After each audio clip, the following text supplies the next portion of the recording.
How to fix this person is unavailable on Messenger. In this tutorial, I'm going to show you guys how you can easily fix the problem where it says this person is unavailable on Messenger. So the first thing that you want to do is head over to that chat. So what I'm talking about is if you open a chat right here where you can type messages, you won't be able to do that and it will say the person is not available on Messenger. So there are a few reasons why that might happen. But in order to fix it, you can try to first hold on to their chat and then restrict them. So once you do this, you can go to your profile and then head over to settings to unrestrict them.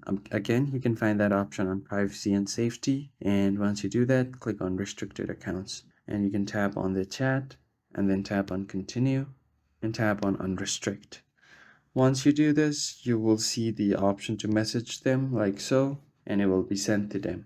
But if this doesn't work, then that probably means they have blocked you or their account is deactivated right now. So there is nothing that you can do in that case. You just have to wait for them to unblock you or reactivate their account. If you found the video helpful, hit the like button and subscribe. I'll catch you on the next one.